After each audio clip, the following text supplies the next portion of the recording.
Bismillahirrahmanirrahim. Nahmaduhu wa nasta'inuhu wa nastaghfiruh wa na'udzu billahi min syururi anfusina wa min sayyiati a'malina may yahdihillahu fala mudhillalah wa may yudhlilhu fala hadiyalah.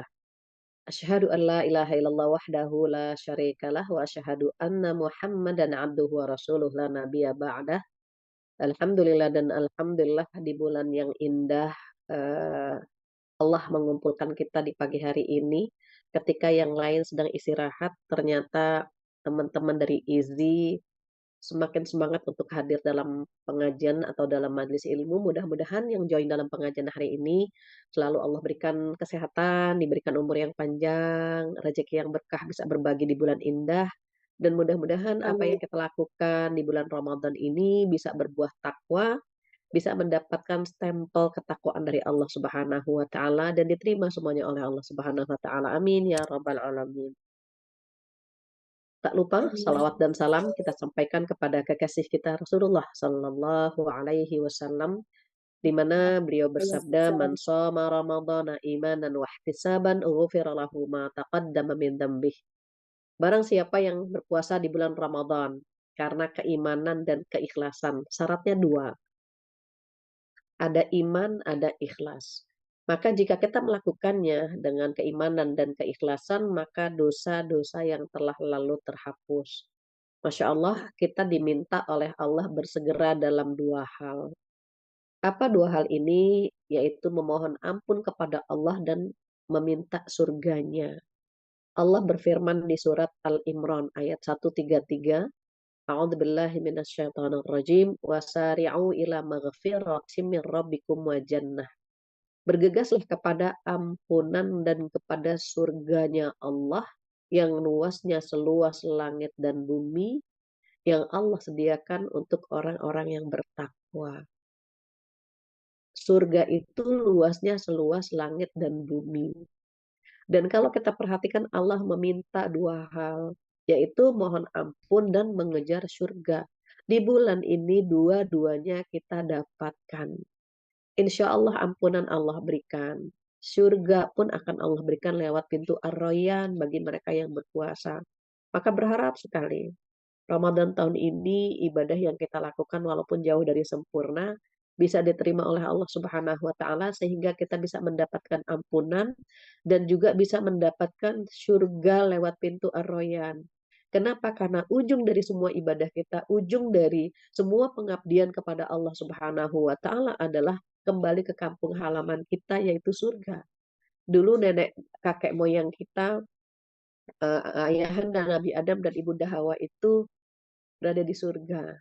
Kemudian dibujuk oleh iblis sehingga melakukan dosa dan dikeluarkan dari surga saat itu juga. Maka ketika kita eh, menambah amal soleh karena kita ingin kembali ke kampung halaman agar bisa dikumpulkan bersama orang-orang yang soleh. Berharap sekali Ramadan tahun ini bisa berbuah takwa dan bisa mengantar ke surganya Allah. Insya Allah. Amin ya Rabbal Alamin. Berbicara tentang upgrade fondasi kualitas ibadah, kita masih ingat bahwa Allah menciptakan jin dan manusia itu tujuannya untuk beribadah kepada Allah Subhanahu wa taala. Maka kita perhatikan ayatnya, A'udzubillahi minasyaitonirrajim, "Wa ma khalaqtul jinna wal insa illa liya'budun." Tidaklah aku ciptakan jin dan manusia kecuali untuk beribadah kepada Allah Subhanahu wa taala. Artinya tujuan kita diciptakan di dunia ini untuk beribadah kepada Allah Subhanahu wa taala. Maka pertanyaannya, apakah ibadah yang kita lakukan sesuai dengan yang Allah mau? Apakah ibadah yang kita lakukan sudah bisa mengupgrade gitu ya, ibadah-ibadah sebelumnya gitu. Karena banyak yang melakukan ibadah itu sekedar menggugurkan kewajiban, tetapi tidak mendapatkan ruh, tidak mendapatkan nyawa dari ibadah itu sendiri. Maka ketika kita perhatikan orang-orang Quraisy di surat Quraisy ya tentunya, itu ketika diberikan makanan, diberikan rezeki, diberikan keamanan, maka Allah meminta afafal ya abudu rabb hadzal bait. Maka beribadahlah atau sembahlah Tuhan gitu ya. Tuhan rumah ini gitu. Karena waktu itu Ka'bah adalah simbol kebesaran gitu ya. Jadi kalau kalau orang-orang Quraisy itu mendapatkan kepercayaan mengelola haji dan air Zam-Zam, maka mereka mendapatkan keamanan gitu ya, jaminan keamanan gitu. Jadi yang memberikan rezeki mereka bisa berniaga, berbisnis, yang memberikan mereka keamanan tentunya Allah Subhanahu wa taala. Maka wajar kalau kita diminta untuk beribadah kepada Allah Subhanahu wa taala karena yang selama ini memberikan kita rezeki, memberikan kita kenyamanan itu Allah Subhanahu wa taala. Maka kita perhatikan apa arti ibadah. Ibadah adalah istilah yang mencakup segala sesuatu yang dicintai oleh Allah Subhanahu wa taala dan diridhoinya, baik berupa perkataan maupun perbuatan, baik yang tersembunyi maupun yang terang-terangan. Jadi memang kita mencari ridhonya Allah, biar dicintai sama Allah tuh gimana caranya gitu. Sama kita buat ilustrasi. Kita buat ilustrasi pengen banget dapet cinta dari orang tua atau dari pasangan. Kita akan nyari cara yang paling disuka sama orang tua apa sih? Yang paling disuka oleh pasangan apa sih gitu kan?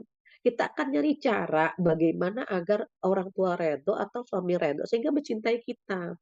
Kalau kita perhatikan kita eh, mau memberikan sesuatu yang luar biasa yang membuat pasangan bahagia, kita harus kenali dulu kan gitu. Kita kenali dulu pasangan kita. Oke, kita kenali, kemudian karakternya seperti apa, begitu juga hobinya apa gitu. Jadi kita kenali dulu, kemudian setelah itu kita cari nih yang bikin dia seneng apa. Dia udah cinta sama kita atau belum? Kemudian dia rindu sama kita atau tidak? Kita sering menyebut namanya atau tidak? Jadi kalau kita sama manusia saja harus mencari cara gitu ya, mencari harus ada effort untuk membahagiakan manusia, kenapa sama Allah tidak? Maka untuk yang satu ini ketika kita ingin mengupgrade ibadah kita, fondasi kualitas ibadah kita, maka kita lihat surat Al-Mulk. A'udzubillahi minasyaitonirrajim. Alladzi khalaqal mauta wal hayata liyabluwakum ayyukum ahsanu amala. Dia artinya Allah yang menciptakan mati dan hidup. Tujuannya apa? Liyabluwakum ayyukum ahsanu amala. Untuk menguji kalian mana yang paling baik amal kalian. Nah, yang paling baik amalnya itu cuma dua syaratnya. Yang pertama apa? Yang pertama niatnya benar. Niatnya untuk Allah saja, jangan untuk yang lain. Jangan dikotori niat kita dengan niat-niat untuk makhluk. Allah saja sudah. Allah saja ketika kita beribadah. Mengapa kadang-kadang dalam perjalanan ibadah kita, kadang-kadang setan membujuk kita. Kita pergi sholat agar dibilang solehah. Kita berpuasa agar dibilang ini itu. Kita haji biar dibilang bu haji. Misalnya gitu. Itu setan itu merasuki, menggoda, membisikkan sesuatu yang mengganggu kualitas keikhlasan kita. Lanjutkan saja. Kenapa? Cuma Allah yang bisa kita harapkan gitu ya. Maka ikhlas itu ruhnya amal kita. Ruh. Kalau misalnya ada seseorang yang cinta sama anaknya, tapi saat anaknya nggak ada ruhnya, apa dia tetap mau tidur sama anaknya? Atau ketika orang tua meninggal, dia sayang banget sama orang tuanya. Saat orang tuanya nggak ada nyawa, apakah dia masih mau tidur dengan orang tuanya? Tentu tidak. Maka ketika kita beribadah kepada Allah Subhanahu wa taala, maka penting sekali ada ruhnya. Ruh itu adalah sebuah keikhlasan. Yang kita bilang ikhlas, ikhlas. Tetapi pertanyaannya apakah benar-benar sudah ikhlas? Maka saat kita ingin mendapatkan eh, stempel amal terbaik dari Allah Subhanahu wa taala, yang pertama adalah niatnya memang untuk Allah saja. Jangan untuk yang lain gitu ya. Karena ikhlas itu adalah ruhnya amal kita. Yang kedua, caranya juga harus benar. Caranya harus benar. Kalau caranya nggak sesuai dengan yang diajarkan oleh Rasulullah Sallallahu Alaihi Wasallam, khawatir juga kita nggak mendapatkan ayyukum ahsanu amala, tidak mendapatkan kualitas ibadah yang benar. Kenapa? Niatnya ikhlas, tapi kalau caranya tidak sesuai dengan yang diajarkan Rasulullah, itu pun tertolak gitu. Contoh misalnya sholat subuh 2 rakaat. Terus ikhlas banget kita nambah jadi 3 rakaat gitu. Itu kan pasti tertolak. Walaupun niatnya ikhlas, tetapi karena caranya tidak sesuai dengan yang diajarkan oleh Rasulullah Sallallahu Alaihi Wasallam, maka ibadah kita tertolak. Nah, di sini yang harus kita perhatikan. Untuk bulan Ramadan, kalau Rasulullah Sallallahu Alaihi Wasallam itu menyampaikan bulan Ramadan itu bulan berkah ya. Qad ja'akum syahrul mubarak begitu. Telah datang kepada kalian semua syahrul mubarak, bulan berkah. Apa bulan berkah? Bulan dibukanya pintu-pintu kebaikan gitu. Pintu-pintu kebaikan ini dibuka oleh Allah, pintu surga dibuka, pintu neraka ditutup, setan dibelenggu. Coba, baik banget Allah sama kita gitu, baik banget. Sampai-sampai 1 bulan ini mampu menggugurkan dosa-dosa masa lalu kita. Tentunya dosa-dosa kecil, karena kalau dosa besar hanya bisa dihapus dengan taubatan nasuha. Maka dosa-dosa kecil kita dihapus oleh Allah Subhanahu wa taala dengan ibadah puasa. Lantas bagaimana dengan taraweh kita? Taraweh pun mampu menghapus dosa masa lalu. Man qama ramadhana imanan wahtisaban ghufira lahu ma taqaddama min dzambih. Dan barang siapa yang sholat malam, sholat taraweh di bulan Ramadan karena keimanan dan keikhlasan, maka dosa-dosa yang telah lalu terhapus. Pertanyaannya, puasa kita kelas berapa? Nah itu. Kita pengen banget ibadah puasa kita diterima kan? Terus puasa kita kelas berapa? Ada puasa yang kelas 1, ada yang kelas 2, ada yang kelas 3. Target kita puasa yang mana? Target kita puasa kelas 2. Kenapa nggak boleh kelas 1? Kelas 1 itu udah lama.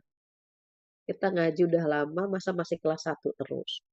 Perbedaannya apa? Puasa kelas 1 namanya umum.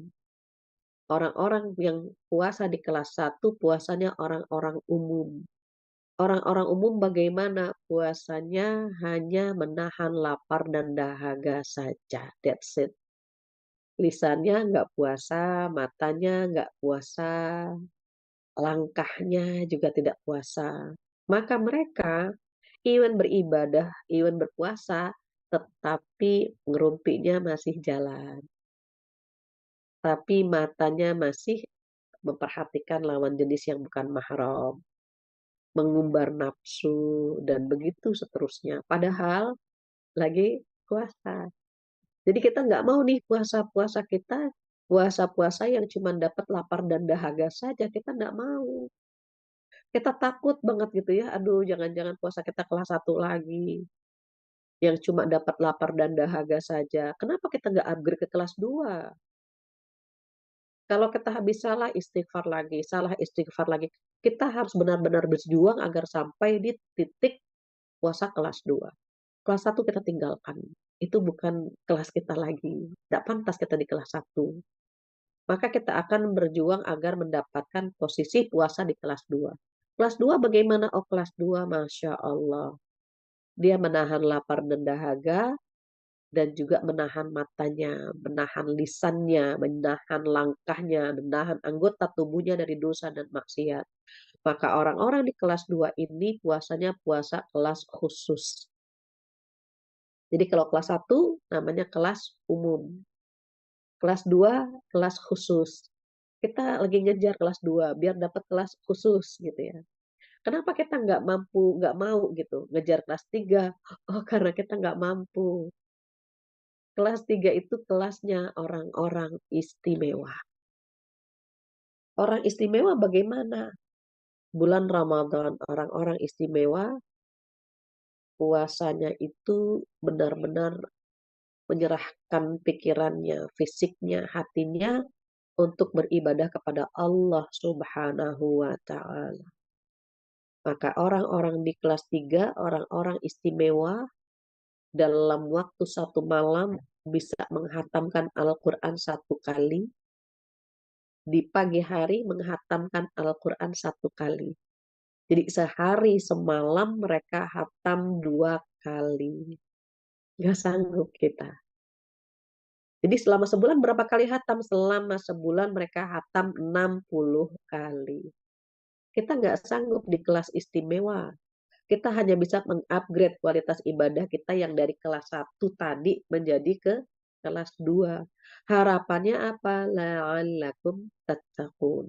Ketika Allah memerintahkan sesuatu, pasti ada manfaatnya.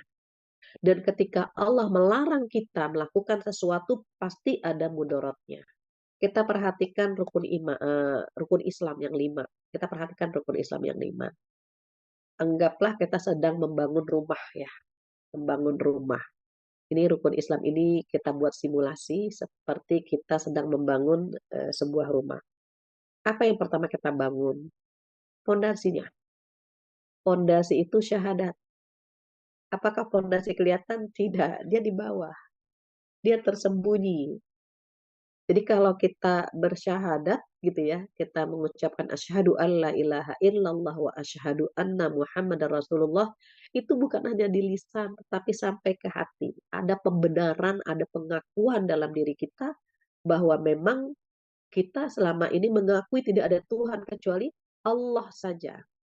Wa asyhadu anna muhammadar rasulullah, dan aku bersaksi bahwa Nabi Muhammad utusan Allah. Jadi bersaksi yang pertama, asyhadu an la ilaha illallah, aku bersaksi tidak ada Tuhan kecuali Allah. Dan yang kedua, aku bersaksi bahwa Nabi Muhammad adalah utusan Allah. Karena dia pondasi pertama, gitu, maka seseorang itu bukan hanya di lisan, tetapi di hati juga ditanamkan pengakuan dan kesaksian itu.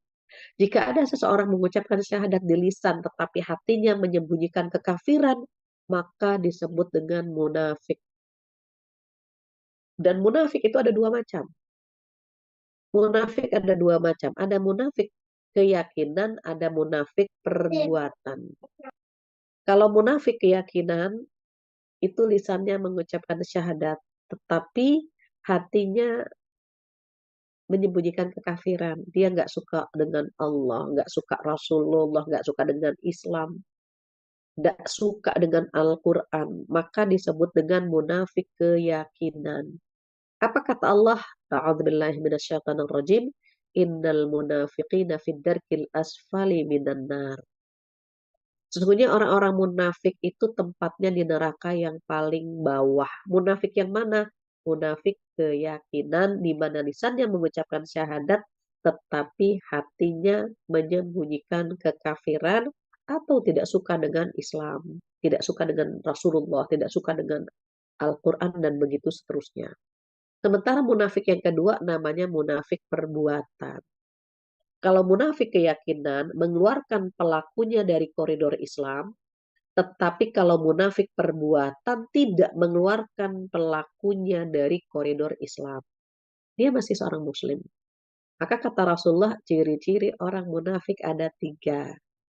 Jika bicara dusta, jika dikasih amanah dia berkhianat, jika berjanji dia ingkar. Kita pernah melakukan itu kan? Kita pernah bohong, pernah berkhianat. Kita disuruh menyimpan rahasia teman kita, ternyata kita bongkar gitu kan. Nah itu eh, sifat-sifat orang munafik gitu. Kita kalau berjanji terkadang tidak tepat, gitu kan, tidak menepati janji kita gitu. Nah itu termasuk perbuatan orang munafik gitu. Namun tidak mengeluarkan pelakunya dari koridor Islam. Dia hanya munafik perbuatan saja, tidak mengeluarkan pelakunya dari koridor Islam. Berbeda dengan munafik yang pertama. Munafik yang pertama itu mengeluarkan pelakunya dari koridor Islam. Itu contoh pertama pondasi ketika kita akan bangun rumah. Kedua apa? Kita butuh tiangnya. Tiang agama kita adalah sholat.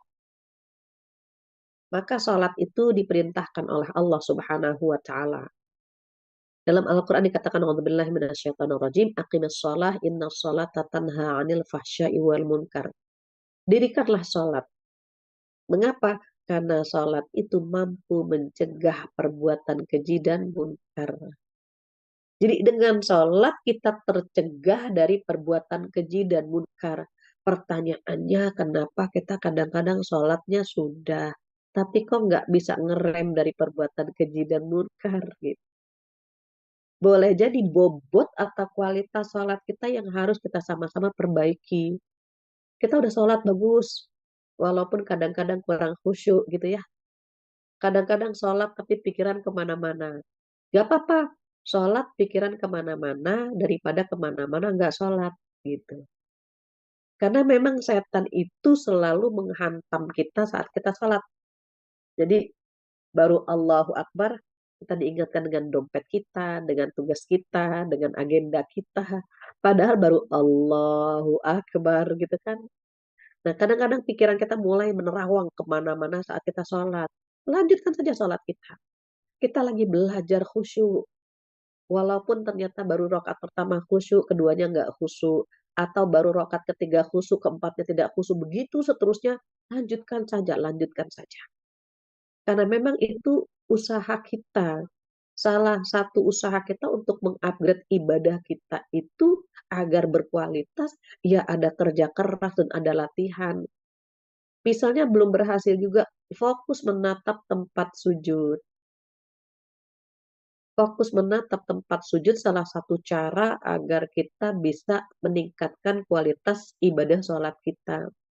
Kenapa? Karena kalau ibadah sholat kita sudah bagus, otomatis dia akan mencegah perbuatan keji dan munkar. Maka itu yang kedua, tiangnya. Jadi kita buat rumah, fondasinya syahadat, tiangnya adalah sholat. Agar terhindar dari teriknya matahari, dinginnya hujan, kita perlu atap. Nah, atapnya adalah puasa. Maka Allah Subhanahu wa taala berfirman, "A'udzubillahi minasyaitonir rajim. Ya ayyuhalladzina amanu kutiba alaikumusiyam kama kutiba alal ladzina min qablikum la'allakum tattaqun." Jadi yang dipanggil bukan orang Islam. Yang dipanggil adalah wahai orang-orang yang beriman, diwajibkan kepadamu berpuasa sebagaimana diwajibkan orang-orang sebelum kamu. Tujuannya apa? La'allakum tattaqun. Pengen banget punya rumah atapnya takwa gitu. Jadi tiangnya itu adalah sholat, atapnya adalah puasa. Nah, la'allakum tattaqun ini kalau manusia yang berbicara, semoga kamu menjadi hamba yang bertakwa. Tapi kalau Allah yang berbicara, pasti kamu menjadi orang bertakwa dengan puasamu. Sekarang pertanyaannya bagaimana kualitas puasa kita, gitu kan? Jadi balik lagi kepada kualitas ibadah yang kita lakukan. Seandainya kita puasa, sama-sama puasa, sama-sama masuk ke kampus Ramadan gitu ya. Sama-sama kuliah selama kurang lebih 30 hari. Ada yang bawa sertifikat takwa, ada yang sertifikat yang biasa-biasa saja. Padahal sama-sama memasuki sekolah Ramadan, memasuki kampus Ramadan yang 30 hari. Tetapi ada yang mendapatkan sertifikat dan ada yang tidak. Tergantung bagaimana pada saat dia mengisi bulan-bulan Ramadan itu, apakah dengan amal soleh atau dengan amal toleh, begitu ya. Maka kalau kita ingin mengupgrade gitu ya, ibadah puasa kita ini mumpung Ramadan, ya ya kita lapor sama Allah ya. Kita kan kemarin berdoanya begini, Allahumma ballighna Ramadan. Ya Allah, sampaikanlah kami ke bulan Ramadan. Dan doa kita diterima sama Allah. Doa kita dikabulkan. Kita dipertemukan dengan bulan Ramadan. Nah, bulan Ramadan ini cuma datang setahun sekali. Dia tamu yang kita tunggu. Bahkan kita minta langsung sama Allah. Ya Allah, sampaikanlah kami ke bulan Ramadan. Ketika tamu itu datang, apakah kita menjamunya? Apakah kita mengabaikannya? Apakah kita menyambut dan menservis dengan jamuan yang indah atau dengan jamuan yang biasa-biasa saja gitu. Padahal kita pengen banget puasa kita berbuah takwa. Pengen banget puasa kita itu ada peningkatan.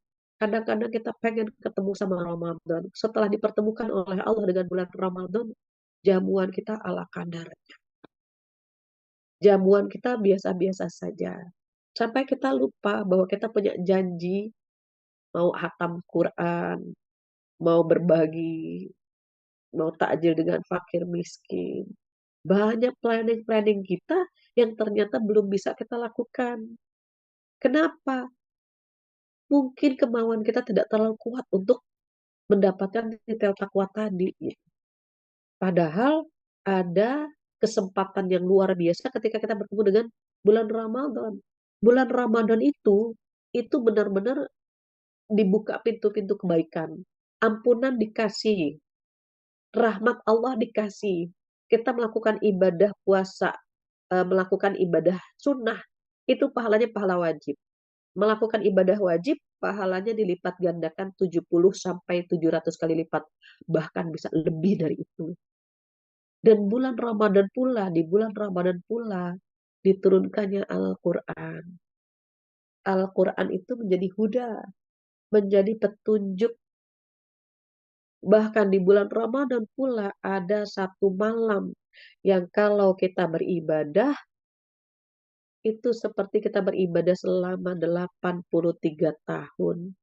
Yaitu ada malam yang disebut malam Lailatul Qadar. Malam kemuliaan. Bahkan ada ahlu tafsir mengatakan Lailatul Qadar itu bukan hanya malam kemuliaan, bukan hanya malam 1000 bulan, tetapi Lailatul Qadar adalah malam perubahan takdir. Takdir kita bisa berubah pada malam Lailatul Qadar. Bagaimana bisa berubah? Karena kita memperbanyak doa sehingga pada malam itu takdir-takdir yang buruk berganti dengan takdir yang baik. Adanya kapan? Sekarang bulan Ramadan ini. Jadi kalau kita pengen mendapatkan detail takwa, cari nih. Cari dari pintu yang mana? Pintu tilawah, pintu taraweh, pintu witir, pintu sedekah, pintu mengejar Lailatul Qadar, pintu menservis keluarga, dan Rasulullah memberikan contoh, beliau paling baik kepada keluarga kapan? Pada bulan Ramadan. Jadi beliau itu paling bagus menservis keluarga itu pada bulan Ramadan. Seandainya kita tahu pahala yang Allah berikan di bulan Ramadan, pasti kita tidak akan pernah menyia-nyiakannya. Pasti kita akan berusaha semaksimal mungkin agar Ramadan berlalu tidak sia-sia. Pasti kita akan berusaha bagaimana agar ibadah kita ditingkatkan lebih baik lagi. Kenapa? Karena kita nggak pernah tahu apakah Ramadan tahun depan kita akan bertemu atau tidak gitu. Maka kita akan maksimal ibadah di Ramadan ini karena kita nggak pernah tahu apakah nanti bertemu lagi atau tidak. Maka karena dia sudah di hadapan kita akan selalu berusaha bagaimana menjamu tamu Ramadan ini dengan istimewa. Berharap apa? Berharap mendapatkan titel takwa itu atapnya. Kemudian rumah butuh ventilasi agar sirkulasi udara segar, agar penyakit di dalam rumah itu hilang. Gitu. Maka ada yang namanya zakat. Jadi rumah itu butuh fondasi, kedua tiangnya sholat, ketiga atapnya puasa, keempat ada ventilasi. Ventilasinya adalah zakat. Dan alhamdulillah izin menyalurkan itu. Jadi kalau ada ibu-ibu yang menitipkan rezekinya ke izin, insya Allah disalurkan kepada yang berhak begitu. Maka ketika kita menunaikan zakat, kita sudah membuka ventilasi rumah kita agar sirkulasi udara bersih gitu. Di surat apa? Di surat At-Taubah ayat 103. A'udzubillahi minasyaitonir rajim. Khudh min amwalihim shadaqatan tutahhiruhum wa tuzakkihim biha wa shalli 'alaihim. Jadi kata Allah untuk zakat atau untuk sedekah itu ada ayatnya bunyinya khuz. Apa khuz? Ambil gitu ya. Ambil dari harta mereka sebagai sedekah. Maksudnya ambil bagaimana diumumkan gitu, diingatkan gitu. Karena terkadang kita eh, kalau misalnya nyimpen uang itu kadang-kadang merasa itu milik kita gitu. Tapi kalau diumumkan Bapak Ibu barang siapa yang ingin apa menyalurkan zakatnya maka masjid kami akan itu kan informasi diingatkan gitu. Kenapa? Karena banyak orang kaya yang tidak menunaikan zakat. Jadi kalau kita pengen mengupgrade kualitas ibadah itu rukun Islam itu didahulukan. Rukun Islam didahulukan. Maka sholatnya kita sama-sama perbaiki, puasanya sama-sama kita perbaiki gitu ya. Karena semuanya Allah sebutkan manfaatnya. Terus kalau zakat apa manfaatnya? Tutahhiruhum wa tuzakkihim biha. Dengan zakat atau dengan sedekah mampu membersihkan hartamu dan hatimu. Kalau sholat mencegah perbuatan keji dan munkar. Kalau puasa agar kita menjadi hamba yang bertakwa. Kalau zakat agar harta kita bersih dan hati kita bersih. Tidak ada perasaan sombong. Tidak ada perasaan dengki. Tidak ada perasaan pamer gitu ya. Flexing dan seterusnya. Kenapa? Titipan Allah semua kok. Nyawa kita juga titipan. Jabatan, harta, ilmu, paras juga titipan. Jadi kalau kita udah merendah kepada Allah Subhanahu wa taala, aduh kita nggak punya apa-apa kok. Semua hanya titipan. Jadi kalau misalnya kita dapat rezeki bulan ini, salurkan. Dan Allah menyebutnya siapa sih yang pertama? Yang pertama itu kerabat. Wa atal mala ala hubbihi dzawil qurba wal yatama wal masakin. Begitu ayatnya. Jadi kalau kita punya rezeki jangan lupa kerabat, kemudian anak yatim, kemudian fakir miskin, dan seterusnya. Itu ventilasi. Upgrade zakat kita di bulan Ramadan ini. Zakat harta, zakat fitrah, dan insya Allah kalau Izi bisa menyalurkannya tuh pahalanya luar biasa ya, Masya Allah, Masya Allah. Jadi nggak semua orang bisa menyalurkan itu gitu ya. Jadi kalau misalnya kita bisa menunaikan zakat, bisa membersihkan harta kita, membersihkan hati kita di bulan Ramadan dengan zakat dan sedekah, mengapa tidak kita lakukan? Terakhir, rukun Islam yang kelima adalah haji. Setelah Ramadan, setelah bulan Ramadan, bulan Syawal, kemudian Dzulqa'dah dan Dzulhijjah. Disitulah ada perintah melaksanakan ibadah haji. Cuma untuk ibadah haji ada kalimat manistata'a ilaihi sabila yang mampu saja boleh berangkat apa harus berangkat. Yang mampu berangkat haji wajib pergi haji. Yang nggak mampu berangkat oh dia nggak berdosa. Jadi haji itu exception pengecualian ya. Kalau yang lain nggak ada kalimat jika mampu. Tetapi untuk haji ada kalimat jika mampu. Nah haji itu seperti taman di rumah kita taman, ada yang asri, tumbuhannya hijau, air mancurnya jernih gitu kan. Ada yang orang sudah pergi haji tetapi perilakunya masih belum berkesan gitu. Oh, tapi dia udah punya taman, cuma tinggal memperbaiki tamannya saja.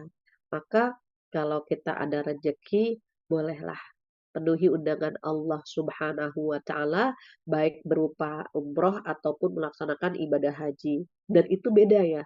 Kalau umroh hukumnya sunnah, kalau haji hukumnya wajib. Jadi kalau haji kalau sudah mampu berangkat haji, nggak berangkat dia berdosa. Berbeda dengan memang yang tidak mampu. Nah, karena kita ingin gitu ya, kita ingin agar kualitas ibadah kita lebih baik lagi, maka tahapan yang pertama adalah mengenal Allah. Itu pertama, mengenal dulu. Biar tahu kenapa sih kita melakukan rukun Islam yang tadi. Kenapa sih kita puasa. Itu mengenal Allah dulu. Kalau kita merenung sendiri aja, ya Allah, Allah tuh baik banget. Kita dikasih rezeki, kita dikasih kesehatan, kita dikasih gitu ya. Gitu ya. Maka eh, pertama itu melihat kebesaran Allah, kemudian mengenalnya. Melihat, kemudian mengenalnya. Mengenal Allah. Kalau udah kenal bagaimana? Pasti simpati sama Allah. Ya Allah baik banget ya, Allah sayang banget ya gitu. Anggota tubuh kita diberikan lengkap gitu. Ya Allah, Allah baik banget ya dikasih kesehatan gitu. Itu kita tuh perlu melihat, eee, Allah tuh baik banget gitu. Kalau nggak pernah melihat kebaikan Allah tuh kita susah untuk meng-upgrade ibadah kita tuh susah gitu. Ada rasa malu, kalau ya Allah masa sih dikasih rezeki banyak begini, dikasih keluarga sehat, dikasih ilmu, dikasih masa ibadahnya biasa-biasa saja gitu. Maka kita akan tumbuhkan rasa simpati kita sama Allah. Allah tuh hebat banget, Allah baik banget gitu. Makanya tahapannya itu memandang kebesaran Allah, kemudian mengenal Allah Subhanahu wa taala, tumbuhkan rasa simpati yang dalam pada Allah. Allah Maha gitu ya, Asmaul Husnanya Allah itu kita harus pahami betul-betul. Kalau sudah simpati, maka kita bisa curhat sama Allah. Kita bisa, ya Allah, apa aja kita ngadu sama Allah. Ya Allah, ibadahku kok masih begini-begini aja ya Allah. Ya Allah, berikan ke hamba rezeki, kenikmatan sholat tahajud misalnya. Sholat taraweh, kasih kenikmatan hamba bisa gitu. Kita bisa curhat sama Allah. Kalau sudah sering curhat sama Allah, itu kan berarti dekat banget hubungan kita. Udah deket, itu udah cinta, udah kangen. Aduh, pengen curhat lagi, gitu. Pengen doa lagi, pengen baca Quran lagi, pengen kenapa? Karena udah sering curhat sama Allah, udah deket, udah komunikasi. Nah, Ramadan tuh bulan komunikasi dengan Allah sebenarnya. Kalau kita udah sering komunikasi dengan Allah, tumbuh kangennya ada, cintanya ada, redonya ada, sampai kita kepada puncaknya yaitu tingkat pengabdian. Tingkat pengabdian bahasa mudahnya gini, nggak apa-apa deh ya Allah, disuruh ini, disuruh itu gitu ya, bahasa mudahnya ya. Yang penting kau redha, yang penting kau ngasih surga buat hamba. Kita dikasih ujian, ya Allah, mungkin ujian inilah yang hamba dapatkan karena banyaknya dosa yang hamba lakukan. Ya Allah, hamba redha, yang penting Engkau ngasih surga buat hamba, Engkau mengampuni dosa-dosa hamba. Itu udah tingkat pengabdian kepada Allah. Jadi apapun yang dikasih sama Allah, belajar redha, belajar redha, belajar ikhlas terkait dengan rezeki, terkait dengan rumah tangga, terkait dengan anak-anak, terkait dengan pekerjaan, insya Allah kita akan sampai pada puncaknya dan itu kualitas ibadah kita kepada Allah Subhanahu wa taala ketika kita bisa merasakan enaknya ibadah, ikhlasnya dengan ujian Allah dan sampai kepada titik redha. Demikian yang bisa saya sampaikan untuk tema hari ini upgrade fondasi kualitas ibadah kita di mumpung bulan Ramadan karena saya lihat banyak pertanyaan yang masuk khawatir kalau misalnya materinya banyak, pertanyaannya nggak bisa kejawab semua, Mbak Firda. Jadi demikian, boleh Ini silahkan. dari, Pak Khoyar Adin, izin bertanya, bagaimanakah hukumnya jika kami menyalurkan vidya puasa orang dengan cara memberikan sembako bukan memberikan makanan siap santap? Dengan pertimbangan kalau makanan siap santap ada ketakutan makanan akan basi, makanannya tidak disukai oleh mustahik dan lainnya. Mungkin boleh bisa dijawab langsung saja. Oke, baik. Iya, fidyah itu hukum asalnya kan memberi makan ya, memberi makan, fakir miskin gitu kan. Nah, memberi makan itu kalau sekarang dianalogikan dengan satu nasi kotak lah ya, katakanlah, 30.000 gitu ya, untuk membayar fidyah ketika dia tidak berpuasa. Nah, kalau dikhawatirkan misalnya 30.000 tadi diberikan dalam bentuk nasi kotak gitu, ternyata lauknya mereka nggak suka, bisa diganti dengan mentahnya. Bisa diganti dengan mentahnya misalnya beras, berapa misalnya seliternya 15.000 otomatis kalau 30.000 dapat 2 liter atau 2 kilo, seperti itu. Jadi intinya memberi makan gitu ya, memberi makan.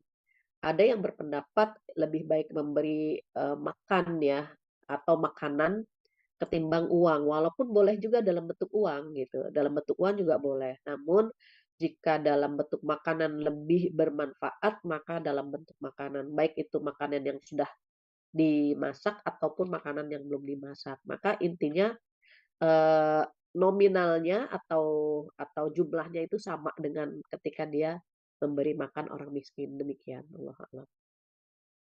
Oke, baik, berarti intinya bisa menyesuaikan juga yang tadi Ustazah Betul, bilang. boleh Oke, oke, boleh, siap. Dan mungkin juga izin untuk sharing juga Ustazah, jadi ya? inisiatif zakat Indonesia juga membuka kesempatan untuk teman-teman yang Mmm, membayar fidyah, boleh nih untuk admin bisa di-share ya, kalau misalnya mungkin di sini ada yang ingin membayar nah, fidyahnya, bisa di-share sama admin dan teman-teman boleh nih, langsung membayar fidyahnya juga, mungkin mhm, dari hari ini juga. Oke, terima kasih untuk Ustazah Fathia untuk jawabannya, dan thank you nih untuk Pak Hoyer untuk pertanyaannya. Kita lanjut ke pertanyaan Ibu Rina. Oke, Assalamualaikum warahmatullahi wabarakatuh. Ustazah mau nanya, waalaikumsalam, ini afwan apabila pertanyaan tidak sesuai dengan materi yang disampaikan Ustazah. Jadi sekarang nih banyak peristiwa miris, yaitu pembulian siswa sampai meninggal. Apakah mmm, hukum Islam yang akan diterapkan kepada pembuli dan apakah yang dibuli meninggal di tempat menuntut ilmu termasuk mati syahid? Mungkin boleh nih Ustazah di-spill mungkin sharing sedikit jawabannya. iya. Jadi kalau misalnya negara kita kan bukan negara Islam ya, kalau bukan negara Islam itu kan nggak berlaku kisos gitu.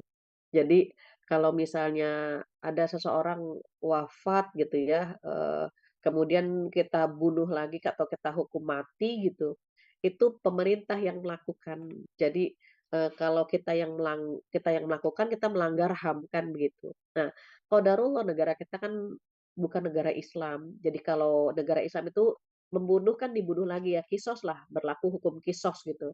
Namun kalau dalam kondisi seperti ini kita serahkan kepada pemerintah, ke pengadilan gitu ya, apakah ini tindak kriminal yang sudah menghilangkan nyawa ini dihukum, seberat-beratnya dan paling berat berapa, itu kan dikembalikan lagi kepada undang-undang yang dimiliki oleh negara tersebut, begitu.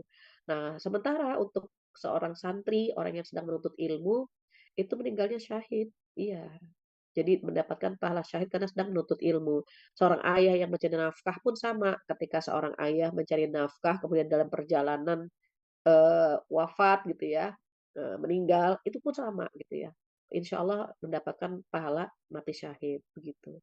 Menuntut ilmu, sedang menyebarkan kebaikan, itu sama insya Allah, mendapatkan pahala syahid. Demikian, wallahu a'lam. Oke, baik. Terima kasih Ustazah untuk jawabannya. Jadi memang Mmm, ter terhitungnya mati syahid ya untuk betul yang meninggal ini. Oke, betul. terima kasih Ibu Rina untuk pertanyaannya. Di sini nih Firda tadi lihat ya ada, Ibu Siti Bahiro yang boleh tanya langsung tidak boleh banget nih. Mungkin Firda langsung nih kalau misalnya Bu Siti ingin langsung tanya langsung, Firda kasih kesempatan untuk open mic. Open mic. Iya. Halo Ibu Siti.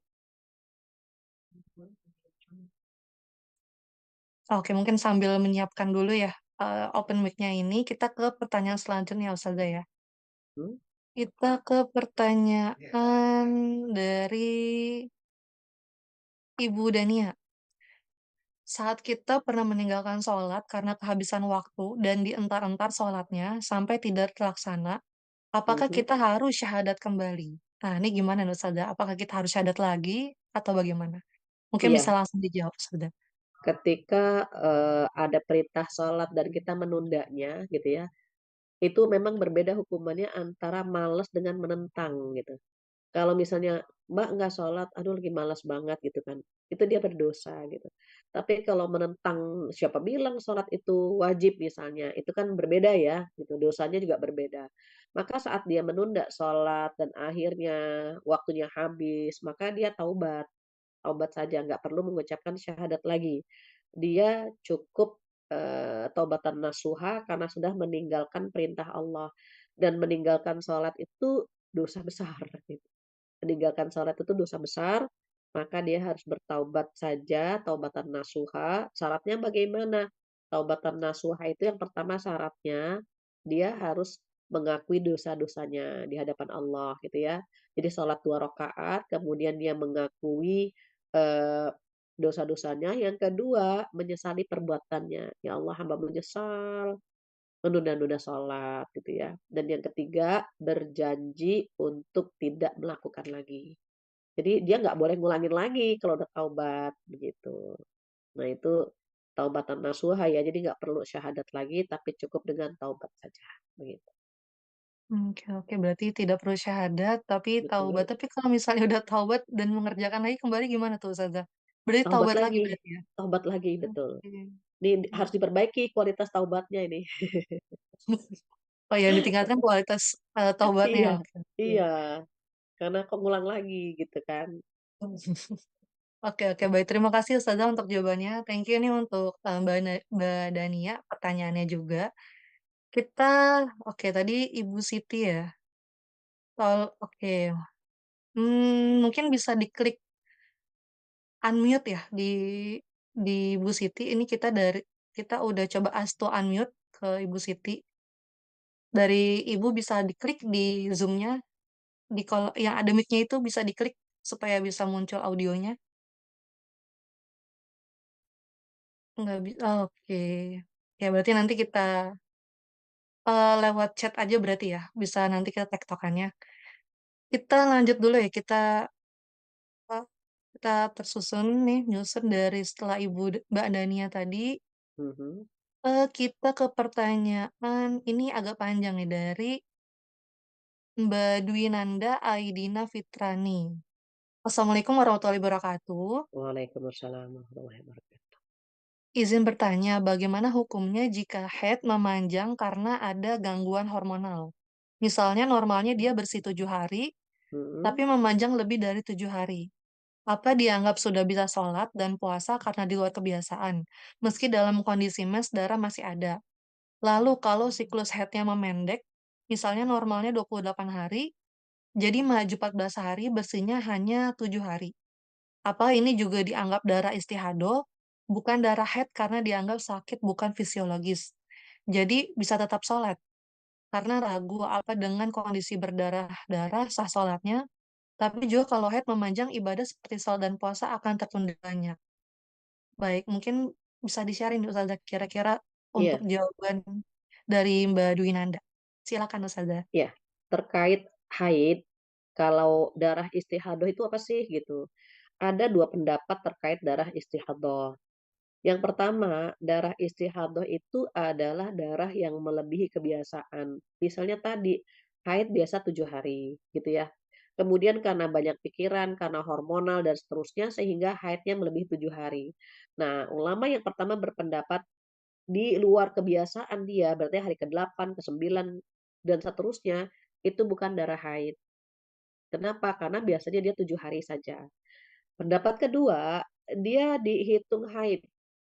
Jadi selama darah itu keluar maka dihitung haid sampai maksimal 2 minggu.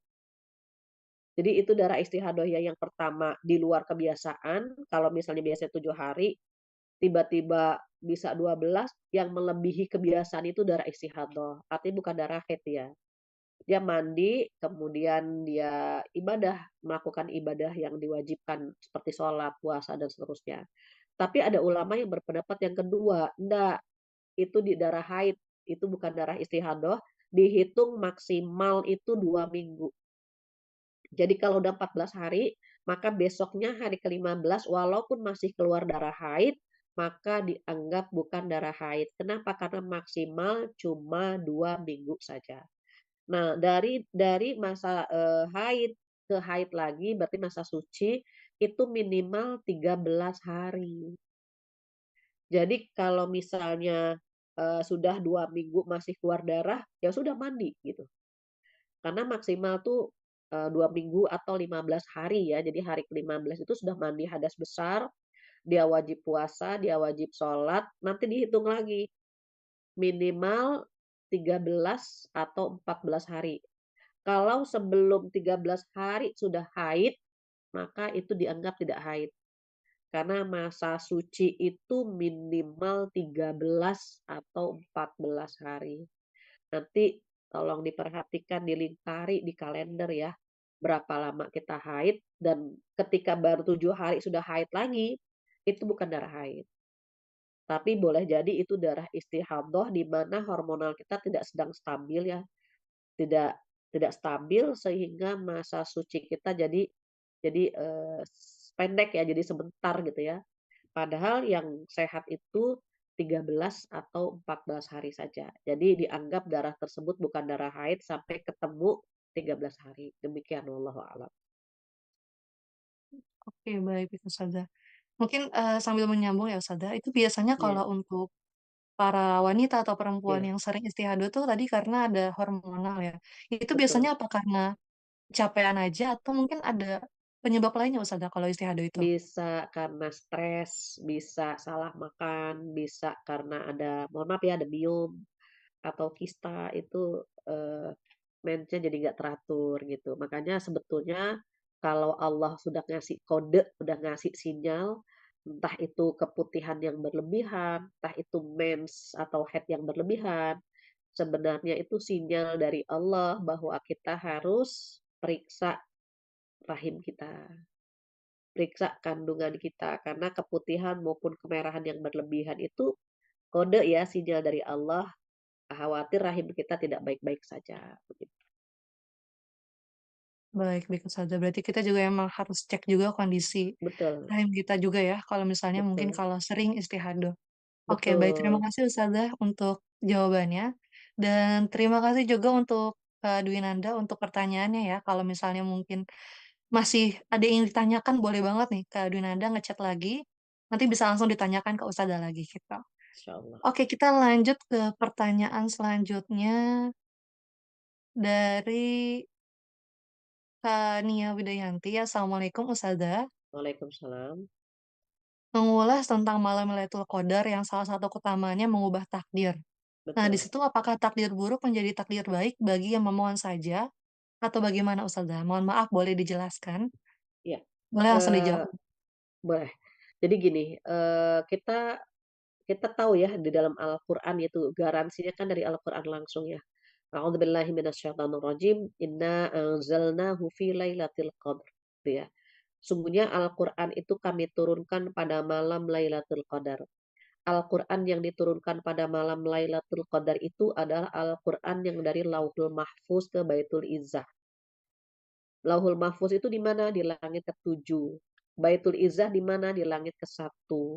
Pada malam Lailatul Qadar, Al-Quran dari Lauhul Mahfuz diturunkan seluruhnya itu 30 juz ke Baitul Izzah. Nah, ketika Allah menyampaikan itu kemudian wa ma adraka ma Lailatul Qadar. Setiap ada kalimat adraka dalam Al-Quran itu ada berita penting setelahnya. Seperti Al-Qari'ah, Mal Qari'ah, wa ma adraka mal Qari'ah. Jadi setiap ada kalimat adraka itu ada berita penting setelahnya.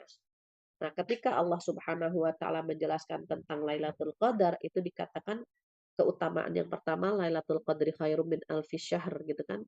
Malam Lailatul Qadar itu beribadah pada malam itu lebih baik daripada beribadah selama 1000 bulan.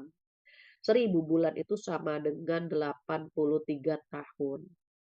Bukan hanya itu, malam Lailatul Qadar itu gitu ya, eee, diberikan doa-doa kita diijabah. Kenapa? Karena tanazzalul malaikatu warruh. Jadi malaikat itu naik turun termasuk ar-ruh. Ar-ruh itu siapa? Malaikat Jibril alaihi salam. Kalau malaikat Jibril alaihi salam sudah turun ke bumi, berarti urusan di bumi itu sibuk banget, crowded banget. Kenapa sampai jenderalnya malaikat turun tangan gitu. Berarti kondisinya luar biasa gitu. Nah, malaikat naik turun ngapain? Mengabulkan doa-doa kita. Mungkin ada seseorang yang ditakdirkan, mohon maaf, punya penyakit atau punya kehidupan yang sulit, tapi karena pada malam itu dia berdoa agar rezekinya berkah, agar imannya dijaga dan seterusnya, maka doa-doa itu naik ke atas. Malaikat lapor, "Ya Allah, hambamu minta ini, minta ini, minta ini." Kata Allah, "Kabulkan." Malaikat turun lagi. Makanya naik turun itu malaikat itu. Sampai kapan? Hatta matla'il fajr. Sampai terbit fajar baru berhenti. Jadi malaikat itu ribuan malaikat turun, termasuk ada malaikat Jibril. dan mereka mengepakkan sayap rahmatnya buat kita sambil mengucapkan salam, salam, sejahtera, sejahtera. Itu sampai terbit fajar. Jadi kapan waktunya? Malam ke-21 atau 23 atau 25 atau 27 atau 29. Tahun lalu itu kalau nggak salah malam ke-27. Saya nggak tahu ya tahun ini itu malam keberapa. Jadi eh, kalau sekarang kan lagi memang mendung terus ya. Biasanya kalau malam Lailatul Qadar itu kalau malam Lailatul Qadar esok itu matahari nggak menampakkan wajahnya. Jadi nggak ada matahari gitu, nggak terang gitu, nggak panas gitu ya. Sekarang nih di rumah saya teduh gitu kan, mendung gitu. Tapi kan ini belum malam ganjil gitu ya. Dia malam Lailatul Qadar itu di 10 hari terakhir di malam-malam ganjil begitu. Maksimalkan, targetkan kita mau apa, mau perbanyak ibadah apa, sholatnya kah, tilawahnya kah, doa-doa kah gitu. Maka bangunnya agak lebih awal sedikit, ya bisa jam 2 jam 3 begitu. Dan kita targetkan doanya apa yang kita mau gitu. Biar nggak bolak-balik doanya, misalnya mohon maaf doa yang pertama buat pribadi gitu. Minta buat kebahagiaan diri, kesehatan, ketaatan misalnya. Setelah itu buat pasangan, kemudian buat anak-anak, kemudian buat keluarga besar gitu. Buat sahabat, buat umat Islam di Indonesia, terakhir buat umat Islam di seluruh dunia gitu ya, di antaranya Palestina semoga mendapatkan kemerdekaan gitu. Jadi memang doa-doa itu harus kita lantunkan sehingga doa tersebut yang mampu merubah takdir buruk kita. Demikian Allah a'lam.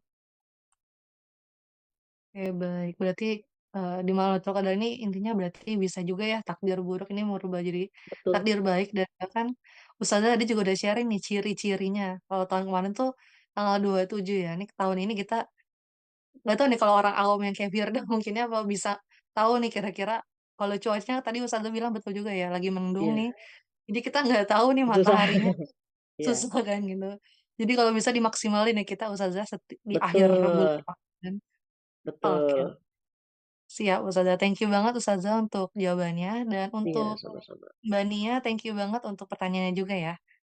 Ini mungkin kita ke pertanyaan yang tadi dulu ya, lanjutan ada feedback nih dari Kak Dwinanda tadi. Jazakillah Ustazah, insya Allah sudah Iya, periksa siap. memang ada gangguan hormonal dan dalam pengobatan. Izin Mhm. bertanya lagi, berarti sholat yang saya tinggalkan saat haid tidak normal waktu itu tidak tahu dianggap haid saja, yang maju siklusnya bisa dikode saat suci ya Ustazah. Karena Betul. cukup banyak yang ditinggalkan. Betul. Dikodok saja. Karena kan nggak Hmm, tahu waktu itu kan dia men atau bukan.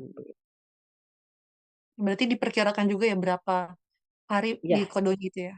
betul. Oke, Betul. oke siap Ustazah. Terima kasih Ustazah untuk jawabannya. Kak Dwinanda boleh ya kalau misalnya ada tambahan lagi boleh ditanyakan lagi. Ini kita lanjut ke pertanyaan dari Ibu Siti yang tadi ya, pengen open mic tapi belum Oh bisa. iya, nggak bisa ya. Mungkin boleh di-sharing aja kali Ustaz tadi pertanyaan dari Bu Siti. Cara menghitung zakat mal. Ceritanya Hmm. panjang Mbak Nani, boleh nih kalau misalnya nggak open mic, boleh diketik ya Ibu Siti pertanyaannya apa nih yang panjang ceritanya. Tapi mungkin boleh di-spill dulu sama Ustazah ya. Cara menghitung zakat mal itu seperti apa Ustazah? Iya. Jadi zakat itu kan ada dua ya, ada zakat fitrah, ada zakat harta. Nah, zakat harta itu adalah zakat yang belum kita tunaikan ketika setiap bulan kita mendapatkan take home pay atau salary gitu ya. Jadi kalau ada yang menunaikan zakat profesi yang setiap bulan dia tunaikan, misalnya dia punya gaji atau salary itu 10 juta. Nah, 10 juta itu kan dia zakatkan 2,5% gitu ya. Kalau dia sudah menunaikan zakat profesi setiap bulan, maka kelebihan uang itu yang dia tabung nggak wajib zakat lagi. Nah, yang dia wajib zakatkan adalah misalnya dia punya deposito senilai 85 gram emas. Misalnya emas sekarang biar gampang aja ya 1 juta misalnya. Terus dia punya deposito senilai 85 gram emas berarti senilai 85 juta. Umurnya sudah 1 tahun gitu. nilainya sudah senilai 85 gram emas, umurnya sudah 1 tahun, maka dia tunaikan 2,5% dari harta yang dia depositokan tadi. Tinggal dihitung kalau depositonya sekian ratus, ya tinggal dihitunglah 2,5%-nya berapa, demikian. Mungkin gampangnya ya demikianlah ya. Jadi, pagunya itu 85 gram emas dan umurnya sudah 1 tahun. Kalau umurnya baru 8 bulan, berarti kan belum haul gitu. Atau dia pas mau 1 tahun, aduh anaknya harus kuliah, terus depositonya dicairkan, maka berarti, ketika belum 1 tahun pun dia nggak punya kewajiban menunaikan zakat mal tadi, begitu. Jadi memang harus ada syaratnya 2, eee pagunya sampai 85 gram emas dan waktunya juga sampai selama 1 tahun. Demikian, wallahu a'lam. Oke, baik. Terima kasih Ustazah untuk jawabannya. Dan Ibu Siti, nanti kalau misalnya memang masih kurang jawaban Ustazah, boleh juga langsung diketik Detail, lagi ya betul, atau ke pertanyaannya. Easy ya, Easy juga kayaknya bisa deh ini, memberikan hitung-hitungannya, lengkap lah insyaallah Easy deh. Iya, betul, baik. Mungkin iya juga biar dia spill dikit kali ya Ustazah. Jadi kalau Boleh, misalnya teman-teman ingin menghitung zakat, baik itu zakat fitrah, zakat mal, dan banyak lagi betul. zakat lainnya, bisa nih langsung klik Zakatpedia, udah di-share admin ya di kolom chat. Mhm. Itu tuh teman-teman bisa di situ ada, semacam kalkulator, jadi teman-teman bisa langsung menghitung nih kalkulator dari Masya zakat Allah, itu, iya iya. yang baik itu seperti apa hasil dari perhitungan itu. Boleh nih langsung Mhm diklik, atau kalau misalnya mau langsung tunaikan dan udah tahu hasil zakatnya itu berapa, bisa langsung melalui rekening Inisiatif Zakat Indonesia yang udah di-share admin juga ya.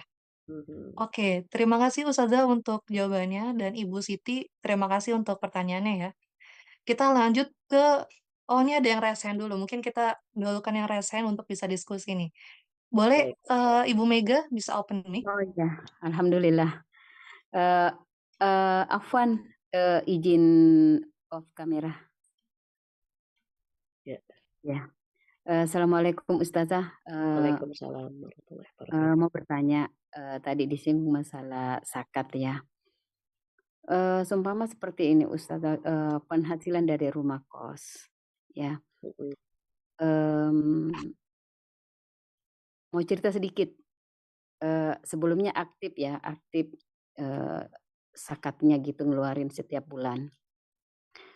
Tapi menjelang pemilu kemarin, karena kami terlibat, jadi, karena finansialnya sangat kurang, ya, jadi penyetoran, zakat yang setiap bulannya kami lakukan, itu tidak terjadi. Itu berapa bulan ya, sekitar 3 bulanan lah belakangan ini.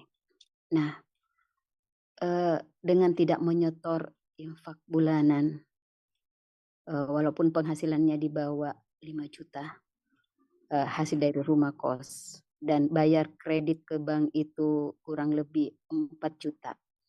Kemudian bayar sekolah anak-anak itu ada hampir 2 jutaan. Ya, kami mau bayar, zakatnya tidak mencapai. Kira-kira Ustazah apakah saya masih berutang?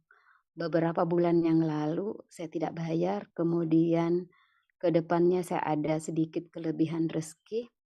Kira-kira apakah saya masih berkewajiban menunaikan, kewajiban saya yang sempat tertunda bukan karena kelalaian, karena membeli sesuatu yang, konsumtif, tetapi semata-mata dipakai untuk dakwah, transportasi, pemilu kampanye kemarin. Kira-kira bagaimana saya mensikapi ini Ustazah? Iya. Jika Ibu punya rumah kos gitu ya, punya rumah kos dan penghasilannya di atas 7,5 juta, itu sebetulnya sudah, harus dizakatkan 2,5%. Sama dia punya penghasilan dari kos-kosan atau dari catering atau dari take home pay dari gaji ya, jika di atas 7,5 juta, waktu itu kita masih pakai yang 7,5 juta pagunya. Tapi kalau misalnya penghasilannya di bawah 7,5 juta, tadi Ibu sudah sebutkan misalnya, buat ini, buat itu, ternyata kurang dari 7,5 juta gitu ya. Maka ada yang berpendapat di bawah 7,5 juta itu nggak wajib zakat gitu. Cuma masalahnya adalah, Kalau kebutuhan konsumtif gitu ya, kebutuhan yang itu kan kebutuhan kita terkadang susah gitu ya, susah diprediksi, kayaknya kebutuhan kita terus aja kan gitu. Nah, makanya untuk amannya, jadi ketika menerima uang, bruto ya berarti atau netonya, 7,5 juta, terus, bersihnya 7,5 juta itu langsung ditunaikan saja 2,5%. Dan itu tidak digugurkan dengan mohon maaf ya, dengan kewajiban kita misalnya kampanye kemarin dan seterusnya gitu. Jadi tetap wajib zakat jika memang pagu yang 7,5 juta itu sudah sampai. Tapi kalau misalnya rumah kos-kosan ibu nggak sampai 7,5 juta, ya ibu nggak wajib zakat. Karena pagunya itu, salary salary kita atau penghasilan kita itu di atas 7,5 juta.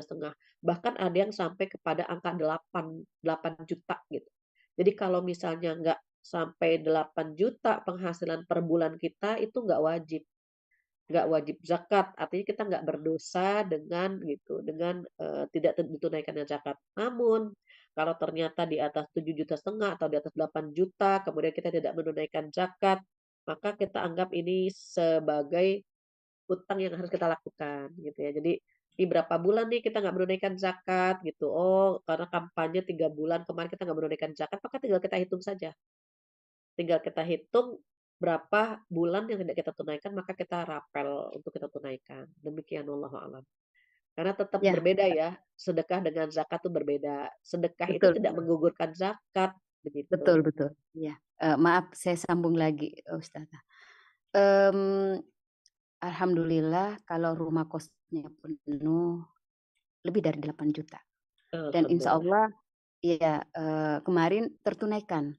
Tetapi Alhamdulillah. karena eh, apa ya? Karena ini banyak yang kosong.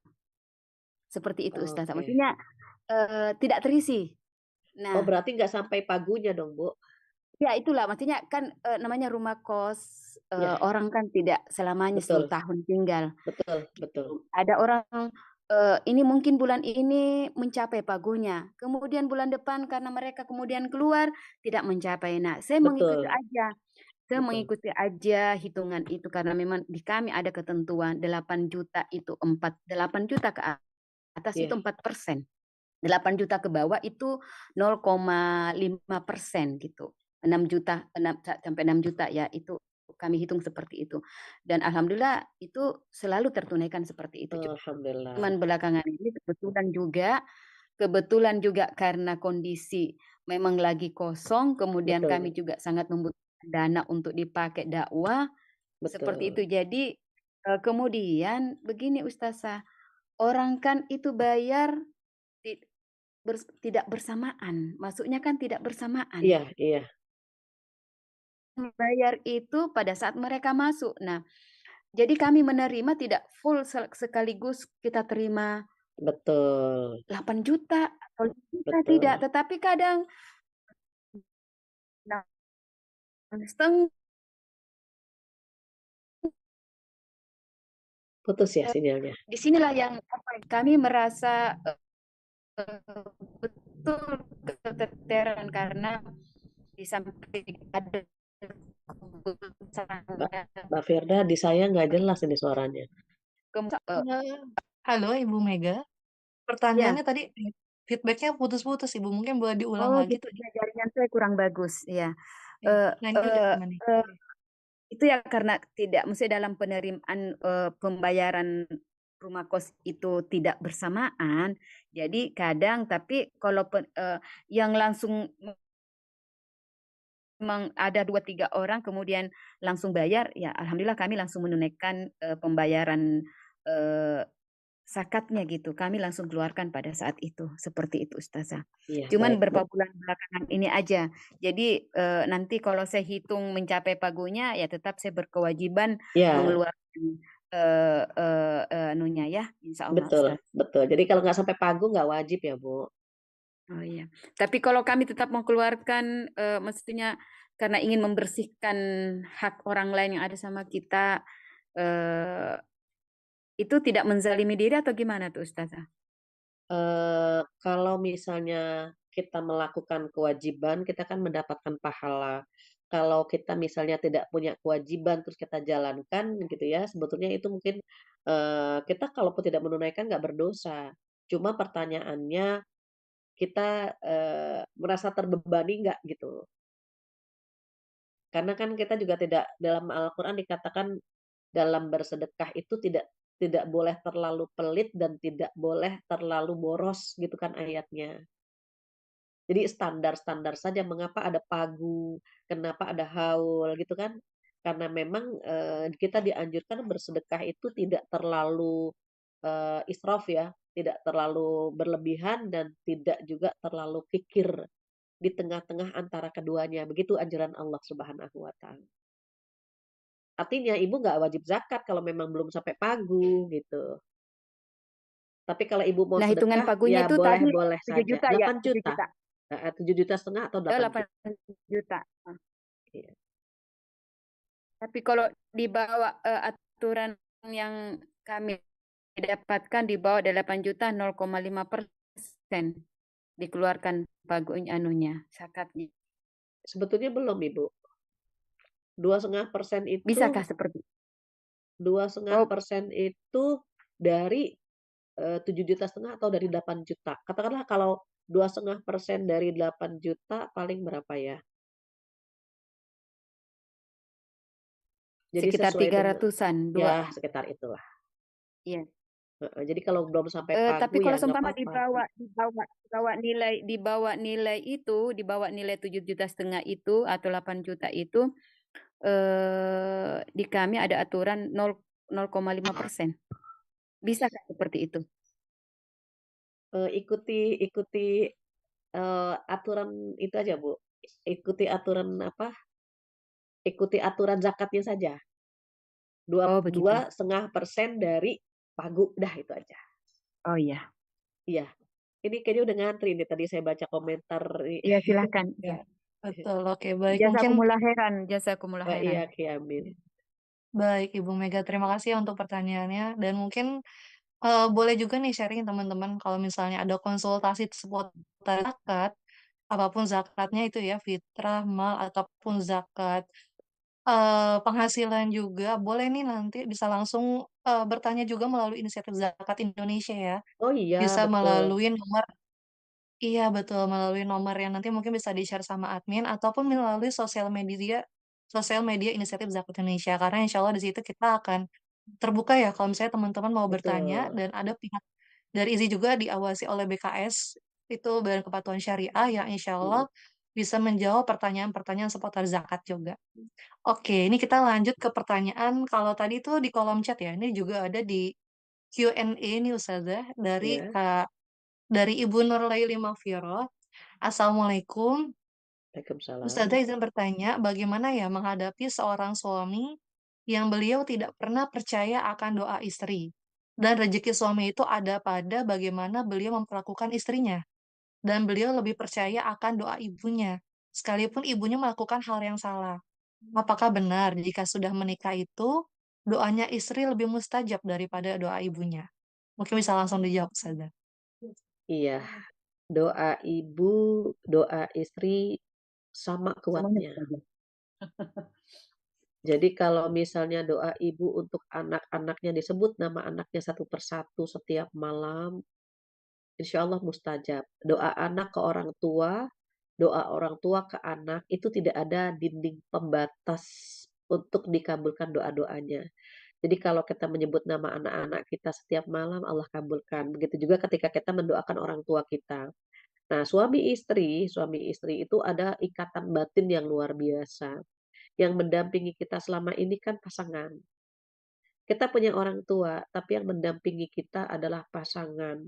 Dia punya ketulusan kalau mendoakan pasangannya.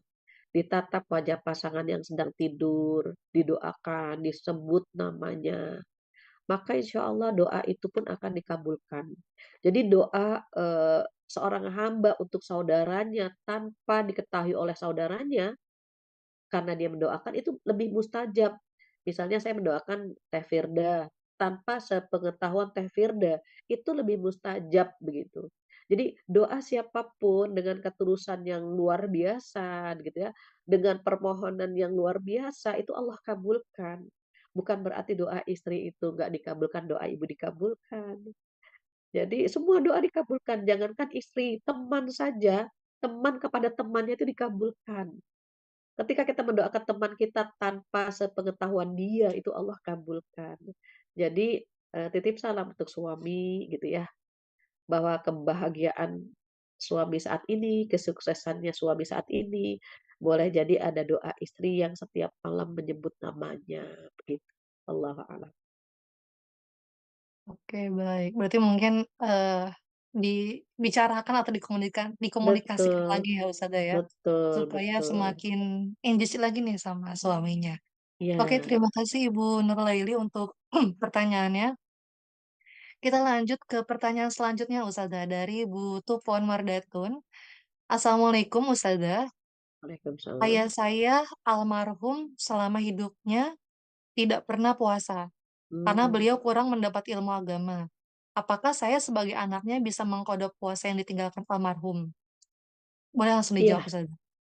Iya, jadi kalau misalnya orang tua tidak puasa, misalnya 30 hari dia tidak puasa, maka kewajiban puasa itu ditunaikan oleh anak-anaknya, dibagi saja.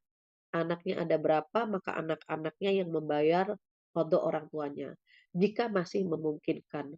Tetapi jika bertahun-tahun dengan jumlah yang sangat-sangat banyak dan anaknya tidak mampu membayar qada tersebut, maka bisa dibayarkan dalam bentuk fidyah, begitu. Mungkin boleh jadi orang tua sudah renta, sudah lansia, maka dihitung fidyahnya ketika dia mulai sakit-sakitan, dia mulai, tua, itu bisa dihitung fidyahnya. Tetapi kalau dia masih muda gitu ya, kemudian dia meninggal karena belum pernah berpuasa, maka anak-anaknya membayar qada puasa orang tuanya, demikian. Oke, baik. Jadi memang sangat dibolehkan, justru malah dianjurkan juga Di untuk bisa iya, dikodok justru sama anak-anaknya anak-anaknya ya, yang Ustazah, ya? wajib membayar qada orang tuanya. Oke, baik baik. Terima kasih nih Ibu Tupon untuk pertanyaannya, dan terima kasih Ustazah untuk jawabannya. Ini kita lanjut ke Bapak atau Ibu juri. Apakah setelah tarawih dan witir boleh melakukan sholat tahajud? Nah, ini biasanya suka ada pertanyaan seperti ini Ya, Ustazah, karena kadang mau betul. sholat tapi udah witir nih. Gimana gitu Ustazah kira-kira? Iya, sholat witir itu satu kali dalam satu malam. Jika habis tarawih sudah witir, besok boleh boleh sholat tahajud, tapi tidak ditutup dengan witir lagi, begitu. Jadi sholat witir itu tidak menghalangi kita untuk sholat malam. Kenapa kita habis taraweh langsung witir? Sebagai kehati-hatian, khawatir besok pagi kita nggak bangun. Khawatir besok kita nggak sempat sholat witir gitu. Makanya kita witirnya di awal begitu ya. Dan ini pernah disampaikan ditanya oleh Rasulullah kepada Abu Bakar, ya Abu Bakar, kapan witirmu? Aku witirku di awal. Kemudian kepada Umar, ya Umar, kamu witirnya kapan? Aku di akhir ya Rasulullah. Dua-duanya dipuji oleh Rasulullah Shallallahu Alaihi Wasallam. Maka beliau berkata, ya Abu Bakar, engkau orang yang sangat hati-hati. Witirmu di awal karena besok dikhawatirkan tidak bangun, begitu.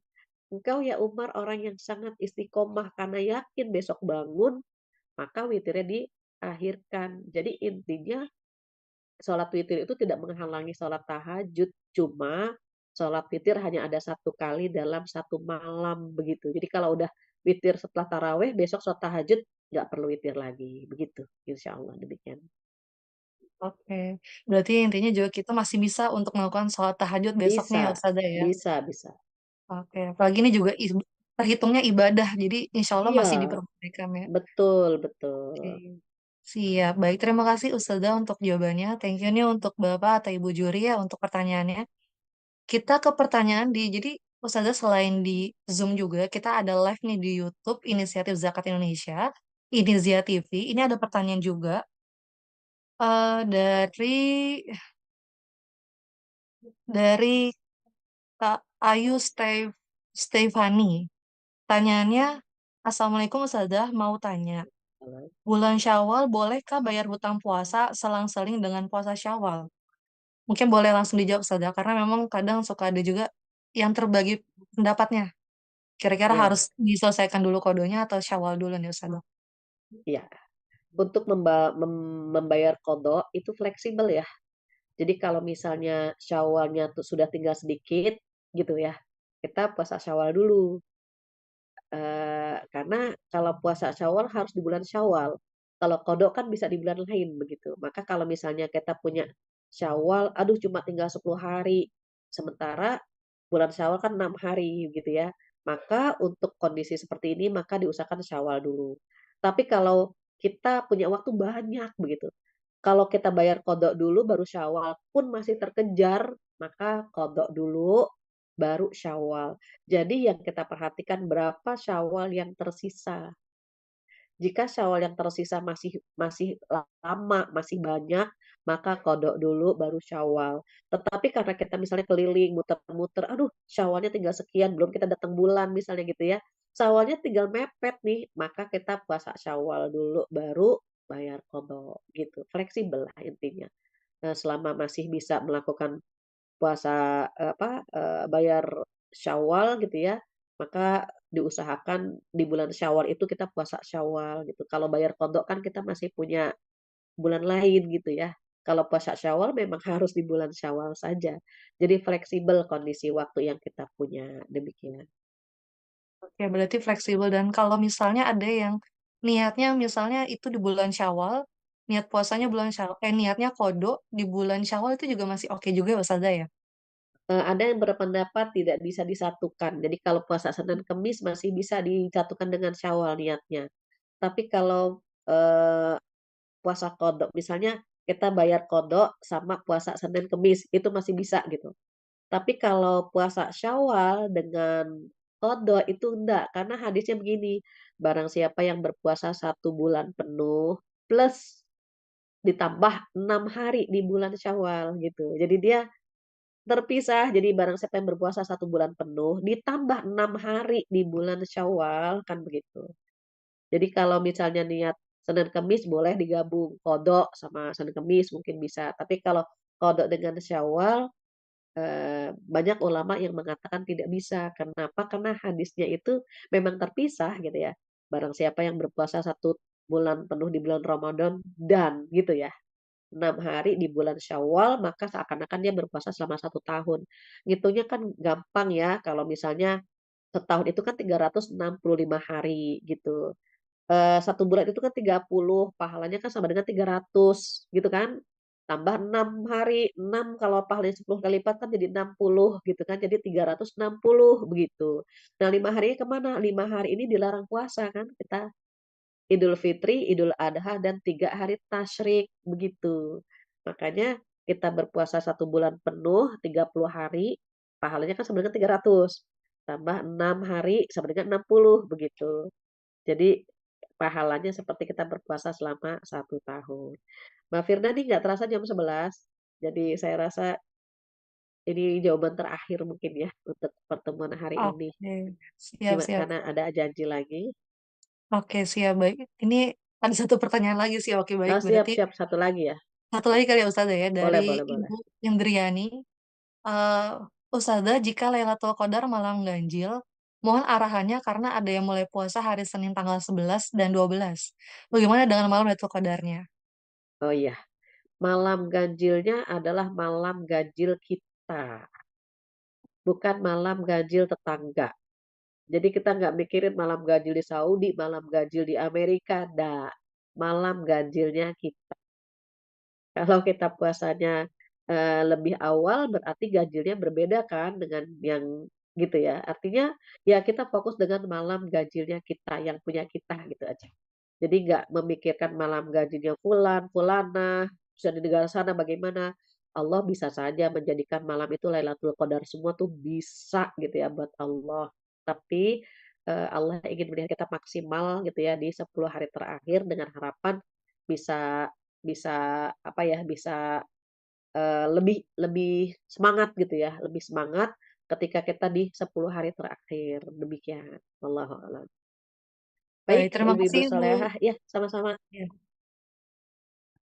Ya, baik, terima kasih Bu Indri untuk pertanyaannya dan karena memang alhamdulillah kebetulan banget itu pertanyaan terakhir juga Ustazah. Ya, Vira di sini mengucapkan terima kasih untuk Ustazah Siti Fathia yang udah hadir di kajian hari ini, memberikan ilmunya, share-nya, bahkan tadi sama-sama, sampai ada konsultasi zakat juga.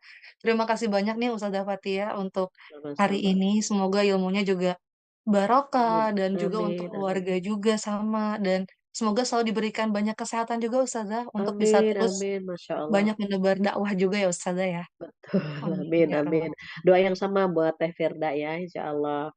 Ibu-ibu dan bapak-bapak yang dirahmati oleh Allah Subhanahu wa taala, saya mohon maaf Mbak Firda ya, semuanya tim IZI, jazakumullah khair. Mudah-mudahan puasa tahun ini puasa lebih bermakna lagi dan mudah-mudahan apa yang kita dapatkan hari ini bermanfaat. Tunaikan zakat kita dan insya Allah teman-teman di IZI menyalurkan bahkan siap menjawab semua konsultasi ibu dan bapak terkait dengan zakat kita. Jangan sungkan-sungkan untuk konsultasi di IZI karena Izzy akan menjawab semuanya insya Allah. Demikian kesempurnaan milik Allah, kekurangan dari saya. Mohon dibukakan pintu maaf yang sebesar-besarnya. Kita tutup dengan doa penutup majelis bersama-sama. Subhanakallahumma wa bihamdika. Asyhadu an la ilaha illa atta. Astaghfiruka wa atubu ilaih. Mohon maaf lahir batin. Wabillahi taufiq hidayah. Wassalamualaikum warahmatullahi wabarakatuh.